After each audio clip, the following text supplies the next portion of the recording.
Épisode 3, comment placer Allah au centre de ton quotidien, partie 2.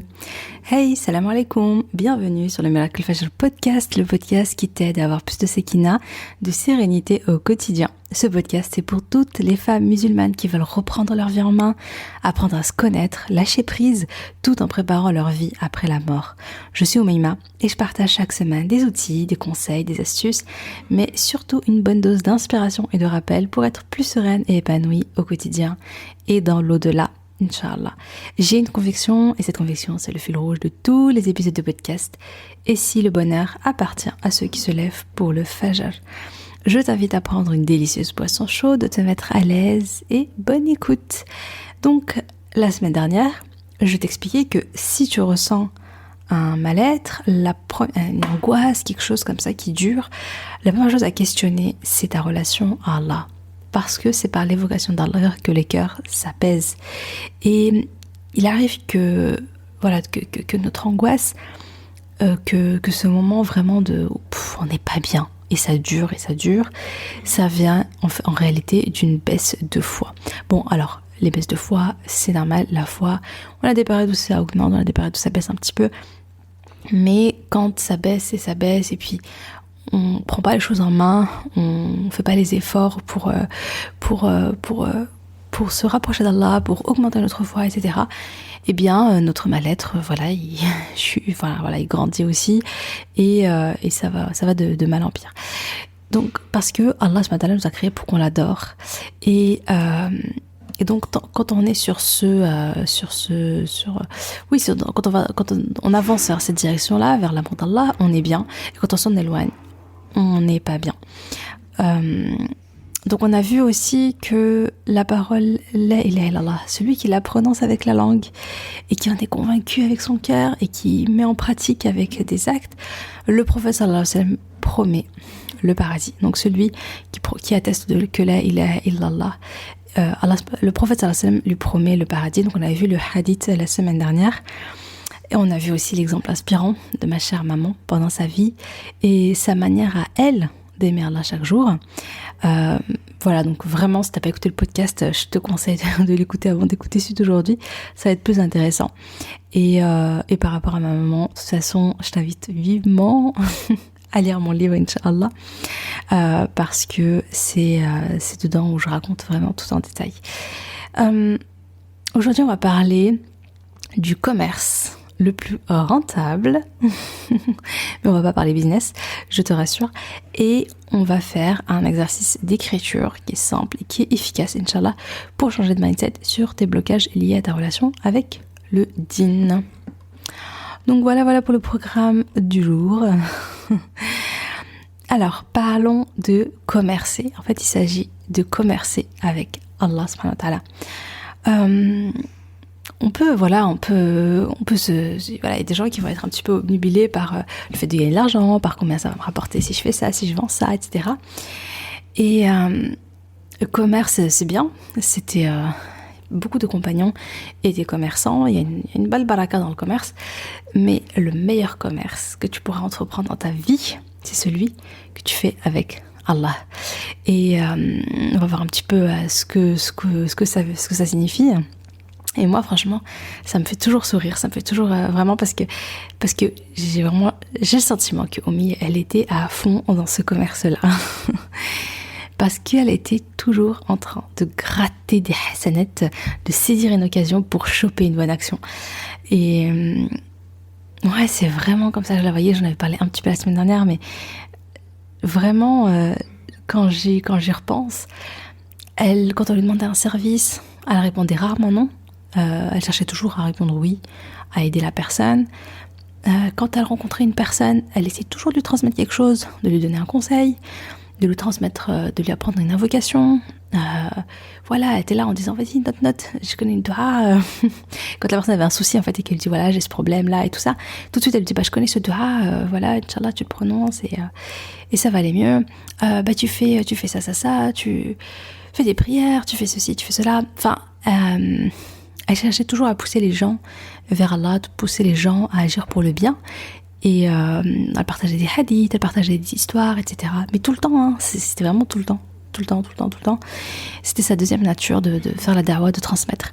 Et c'est tellement, c'est tellement malin parce que quand tu transmets quelque chose à quelqu'un, chaque fois que la personne va agir, donc si tu transmets le bien, ça marche dans les deux sens, hein. Si tu apprends à quelqu'un un bienfait, si tu lui apprends à faire la prière, si tu lui apprends une sourate, si tu lui apprends une invocation, si tu lui apprends à lire l'arabe, et donc après ça la personne elle va lire le Coran, ou après ça la personne elle va faire la prière parce que tu lui as appris. Chaque bonne action qu'elle fera, elle sera récompensée, bien sûr, et toi aussi. C'est ça qui est incroyable, la générosité d'Allah. C'est-à-dire que si tu transmets un bienfait et que le bienfait se propage, tu vas avoir la récompense de tous ceux qui ont fait ce que tu leur as appris, ce que tu leur as conseillé de faire. Donc c'est une bonne manière c'est un bon commerce. Parce que t'es largement rentable, hein, de loin. Donc ouais, mashallah, c'est voilà, commercer avec Allah. Je vais te partager avec toi un verset. Ceux qui récitent le livre d'Allah accomplissent la salat et dépensent en secret et en public de ce que nous leur avons attribué, espèrent ainsi faire un commerce qui ne périra jamais, afin qu'Allah les récompense pleinement et leur ajoute sa grâce. Il est celui qui pardonne et est reconnaissant. Donc ceux qui récitent le Coran, qui prient, qui dépensent pour Allah, et en fait ils sont en train de faire un commerce qui périra jamais, parce que tous les commerces s'arrêtent à un moment ou à un autre. Ton business il s'arrête, ne serait-ce que au moment où tu vas quitter cette terre. Mais le commerce qui est là et qui va te faire gagner, mais au-delà de tes espérances les plus folles, c'est le commerce que tu fais pour Allah. Et quiconque prête... Ah oui, pardon, j'ai pas cité... Donc c'est la sourate 35, versets 29 et 30. Un autre verset. Quiconque prête à Allah de bonne grâce, il le lui rendra multiplié plusieurs fois. Allah restreint ou étend ses faveurs et c'est à lui que vous retournerez. C'est magnifique. Celui qui prête à Allah, Allah le rend multiplié plusieurs fois. Subhanallah.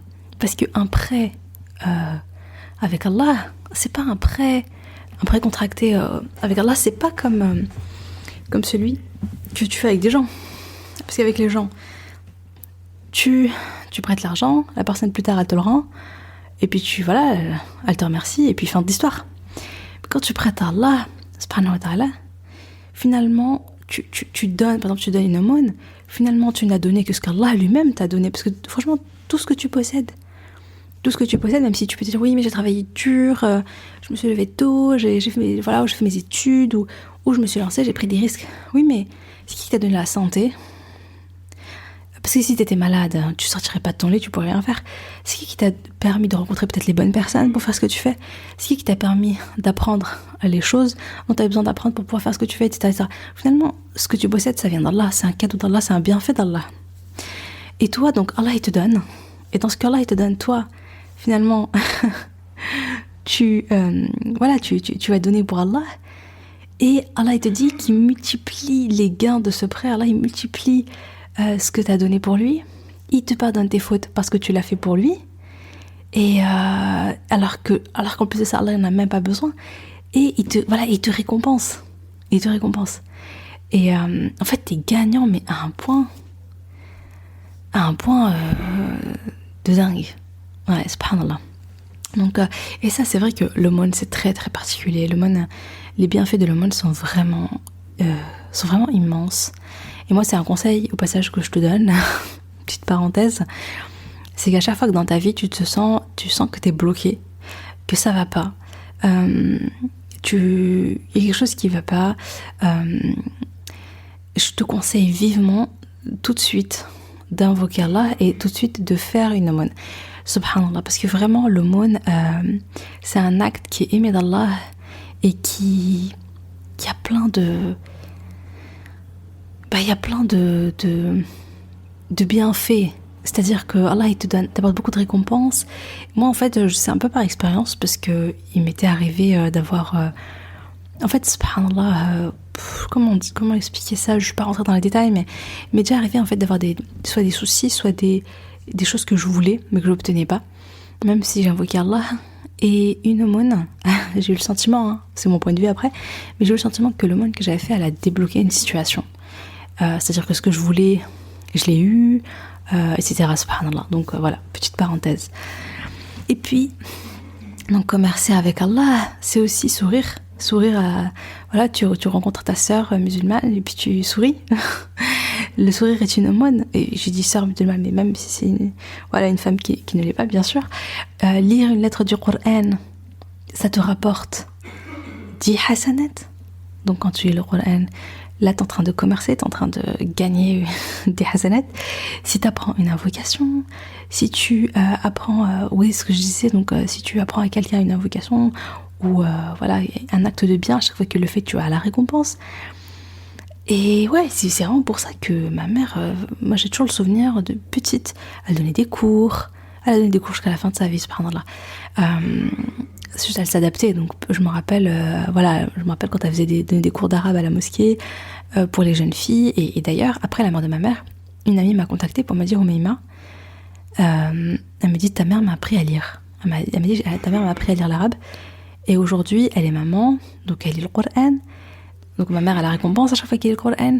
Et en plus, elle a appris l'arabe à ses enfants. Ses enfants lisent le Coran et elle leur dit, c'est trop mignon, elle leur dit, mais vous savez qu'à chaque fois que vous lisez le Coran, c'est Khalti Najia, vous avez la récompense bien sûr, et Khalti Najia elle a la récompense parce que c'est elle qui m'a appris à lire et c'est moi qui vous ai appris. Et donc, enfin, il n'y a pas que ma mère s'appelle Najia, en petite parenthèse, et il n'y a pas que ma maman qui a la récompense, c'est-à-dire qu'il y a la maman des enfants qui a la récompense et il y a ma mère qui a la récompense. Donc vraiment, voilà, propager comme ça le bien, ça permet d'avoir plein de hasanat. Et finalement, voilà, et puis elle faisait aussi beaucoup d'invocations pour les sœurs, quand il y en a une qui avait un petit souci ou quoi que ce soit. Elle faisait beaucoup de ikram à la maison, c'est-à-dire qu'elle réunissait les sœurs à la maison, elle faisait un goûter, un repas, etc. pour renforcer les liens d'amour filaire entre nous. Elle donnait toujours des conseils et finalement, elle était tout le temps en train de semer des graines. C'est vraiment comme ça que je le vois. C'est-à-dire semer des graines dans l'objectif, dans l'optique de faire la récolte après la mort. C'est comme si, voilà, tu vends, tu commerces, tu vois, t'es là, tu vends des objets, tu vends des choses, et finalement, tu récoltes pas tout de suite tes gains, tu vois, mais par contre, tes gains, ils sont là, et ils se multiplient, et ils t'attendent, voilà. C'est vraiment comme ça que je le vois.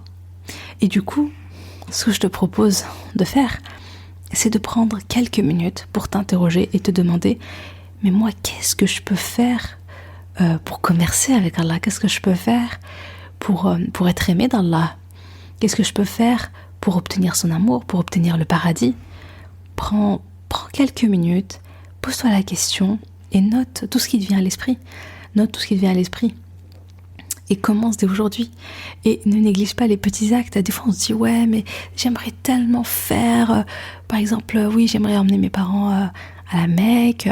J'aimerais construire un puits en Afrique. J'aimerais apprendre tout le Coran. Ce sont bien sûr des objectifs qui sont absolument magnifiques, qui nous permettent d'accomplir ces belles choses. Mais ce que je veux dire, c'est que pour commencer... C'est pas grave si tu vises petit. C'est pas grave si tu dis, je vais prendre... je vais lire un verset par jour. Voilà. Parce que je commence de zéro, je lis un verset tout doucement, parce que voilà, je lis pas très bien l'arabe et tout, c'est très très bien. Chaque lettre, tu as ta récompense, et cumuler jour après jour, c'est énorme.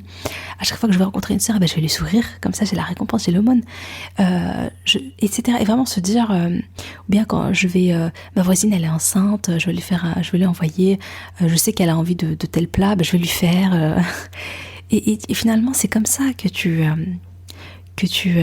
commerces, et c'est comme ça que tu petit à petit alourdis ta balance des bonnes actions et que tu construis finalement ta demeure éternelle au paradis, Inch'Allah, car on va permettre de faire le bien.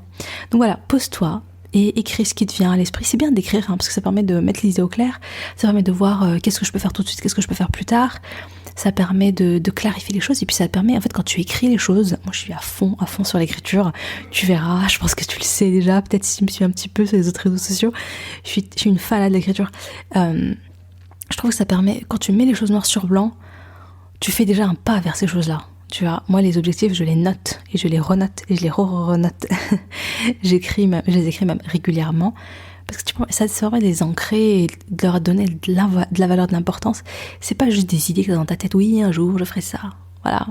On pense tous des trucs comme ça, hein. Oui un jour je ferai ceci, je ferai cela et tout.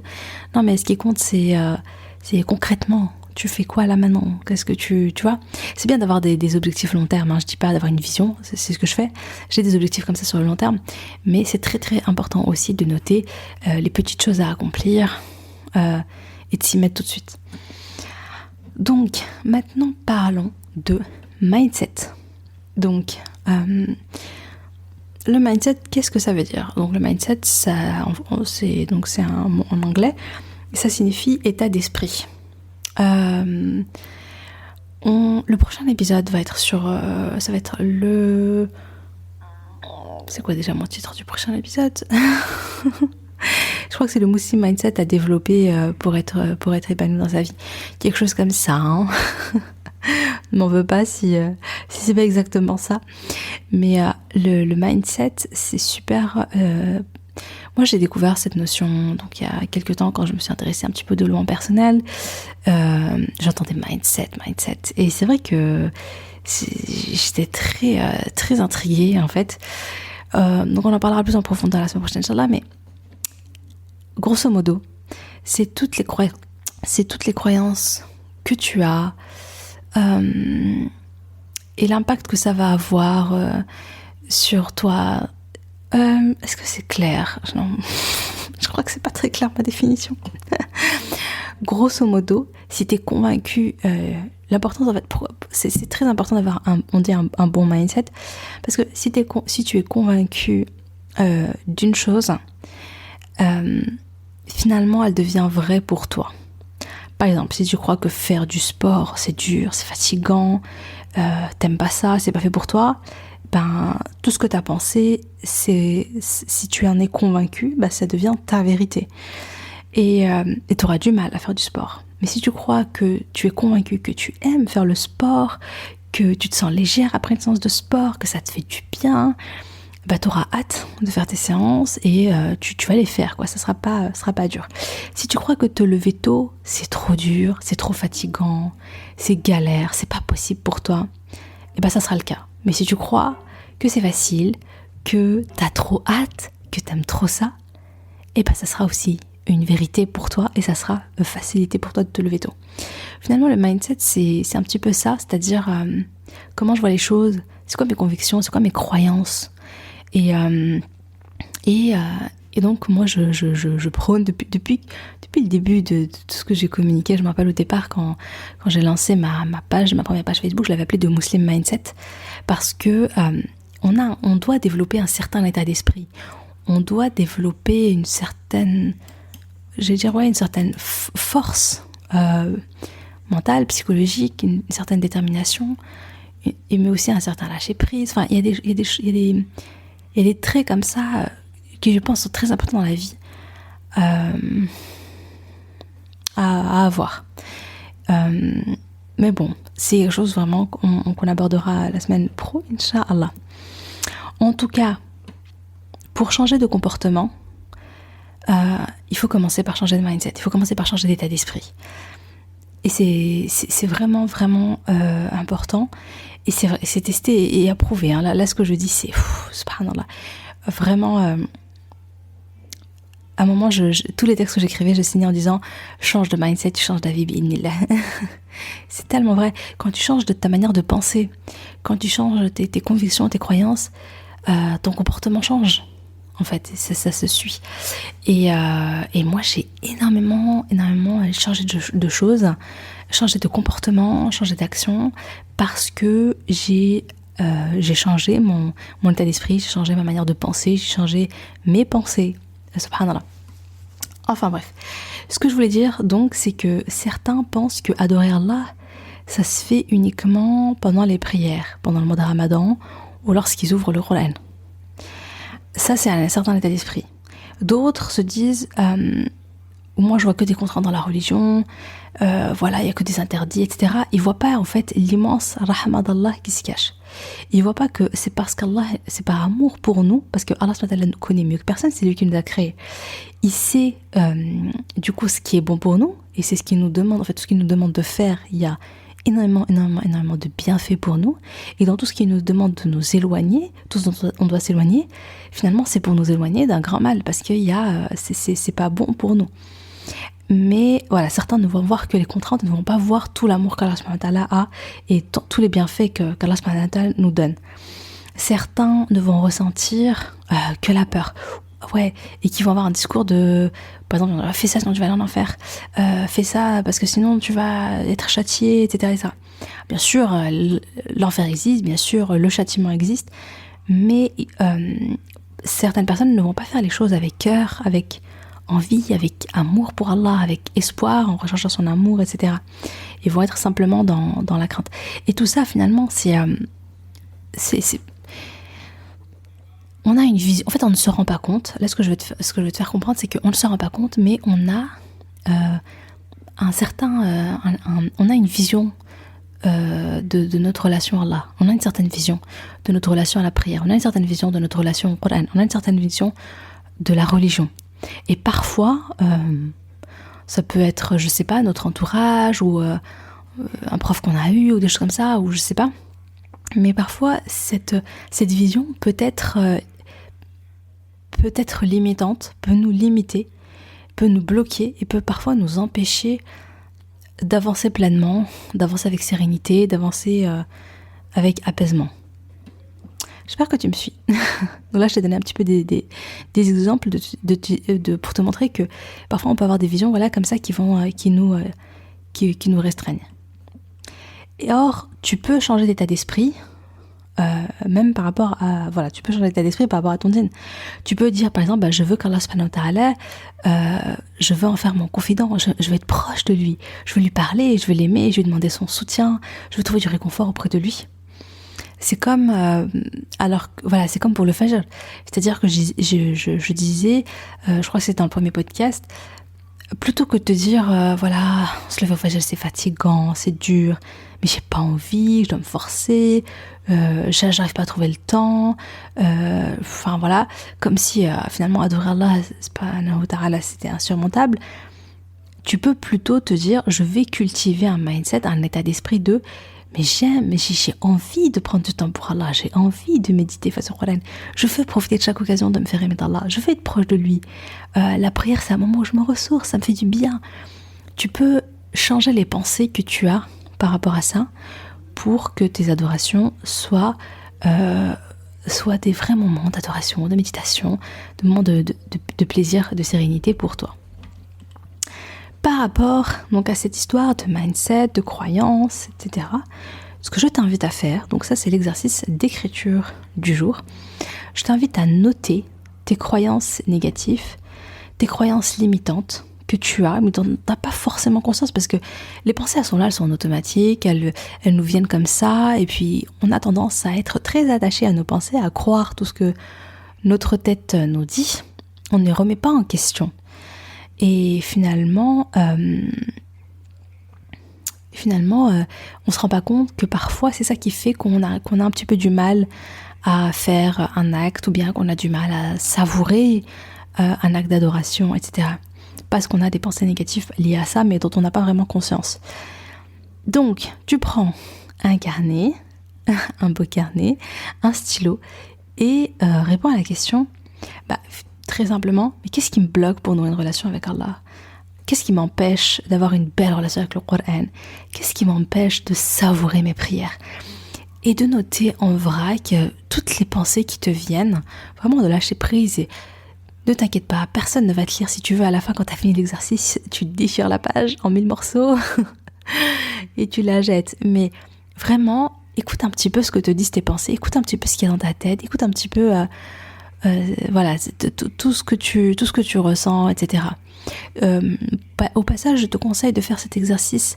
Bon, si là t'es motivé, tu écoutes et t'as sorti ton carnet, allez, go, tu fais pause et tu fais. Sinon, n'hésite pas à faire ça demain, après le fajr, au calme, tu vois, quand tout le monde dort, de prendre ton carnet et de le faire. Je pense que ça peut être sympa. Donc, qu'est-ce qui me bloque pour nouer une relation donc avec Allah, avec le Coran, avec la prière, et voilà, tu creuses un petit peu tout ce qui te vient. Exemple, ça peut être, mais j'ai pas le temps de lire le Coran, je culpabilise, donc je me sens trop une mauvaise personne, j'ai honte, je mérite pas d'avoir une belle relation avec Allah, je me sens hypocrite parce que je donne une meilleure image que ce que je suis, je fais ce péché, comment Allah il peut me pardonner, mon cas il est sans espoir, de toute façon ça sert à rien de faire des efforts, je commence et après j'arrête, je procrastine tout le temps, je sais pas être constante, je suis jamais concentrée dans mes prières, je ressens rien quand je lis le Coran, je me sens trop mal, enfin tu vois, ça peut être vraiment tout plein de choses quoi, c'est vraiment, l'objectif c'est de noter en vrac, déjà que tu aies conscience de ce que tu te dis, et ensuite vraiment de te dire, mais le truc c'est que si tu gardes ces mêmes pensées de toi, de ton incapacité, du fait que de ce que tu ressens en lien donc avec ces choses-là du dîn, bah finalement tu vas rester coincé dedans et ça va être un combat, ça va être dur, tu peux en sortir mais ça va être toujours un combat en fait et tu vas peut-être mal le vivre, etc. Donc moi ce que je t'invite, c'est que une fois que tu as fini de noter en vrac toutes ces pensées négatives, tout ça, eh bien de réfléchir et de te créer des affirmations positives, optimistes, qui te donnent envie d'agir et de passer à l'action, tu vois, qui t'encouragent, qui te portent. Des affirmations, tu vois, qui vont vraiment, qu'à la fin tu vas te dire ouais, j'y crois et tout, si je peux le faire, ouais, ça va être génial. Tu vois ce que je veux dire? Et l'objectif, c'est d'avoir des nouvelles convictions pour changer d'approche, pour changer de vision et pour voir les choses autrement. Et comme j'ai dit, quand tu changes ta vision des choses, quand tu changes ton mindset, bah tu vas agir différemment, tu vois. Et tu changes d'énergie. Donc, par exemple, au début, tu vas t'es peut-être dans... Ça peut paraître un peu... Pardon. Oh là là. Pardon. Tu peux peut-être à la base être dans certaines entre guillemets énergies négatives dans le sens où t'es découragé, t'es démotivé, t'y crois pas, tu te sens nul, du coup t'as pas envie. Tu vois, tu peux être dans des énergies un peu comme ça. Et l'objectif c'est de changer ton rapport par exemple au Coran, etc. En changeant un petit peu d'énergie, et ça passe même par les affirmations, le fait de te dire non, donc d'avoir des affirmations positives. Je vais te donner des exemples. Par exemple, j'ai la baraka dans le temps, plus je prends le temps pour lire le Coran, plus Allah met la baraka dans ma journée. Certes, je commets des péchés, mais Allah accueille le repentir, et il aime le croyant qui revient à lui, j'ai confiance en sa rahma. J'avance dans l'imperfection, et je fais de mon mieux, et c'est très bien déjà, alhamdoulilah. J'ai toujours espoir et confiance en Allah. Chaque jour, je fais un pas vers Allah. Chaque jour, je cherche à devenir meilleure que la veille. Je suis de plus en plus constante dans mes adorations. La prière, c'est le moment où je me ressource, où je me détends. Je me sens plus apaisée après ma salat. J'aime ce moment de méditation. Je me sens proche d'Allah lorsque je lis le Coran, etc., etc. Donc, tu vois la différence, rien que dans le ton. Et puis, tu sens la différence entre ce que j'ai lu en premier dans tout ce qui va être les pensées un petit peu négatives et ce que je viens de lire maintenant dans ce truc un peu de positif, d'optimisme, de j'y crois, j'avance, je fais des efforts, ça va aller, tu vois. C'est différent, on n'est pas dans la même énergie, on n'est pas dans la même, dans la même motivation en fait. Donc voilà. Et là, ce qui est important là, bien sûr, tu peux prendre s'il y a quelques phrases qui t'ont parlé dans ce que j'ai dit et tu peux les récupérer, tu peux les noter. Mais ce qui serait vraiment intéressant, c'est que toi, tu trouves donc tes affirmations négatives à toi, parce qu'elles sont très personnelles, chacun va avoir ses blocages, parce que chacun a son expérience, par exemple, moi je pense au Coran, je sais pas, si quand t'étais petite t'étais dans une école arabe, ou parce que quand on était petit, l'école arabe c'était pas toujours le top, ça dépend, hein, mais on n'a pas toujours une bonne expérience, c'était pas forcément Montessori, cool, bienveillance et tout, parfois c'était un peu à la dure, comme au bled et tout, parfois c'est un peu à la dure, voire on frappe l'enfant pour qu'il apprenne et tout. Et le problème, c'est que ça peut... du coup, on peut associer l'apprentissage, le Coran, etc. à quelque chose de négatif, à la peur, à tout ce qu'on a vécu dans le passé.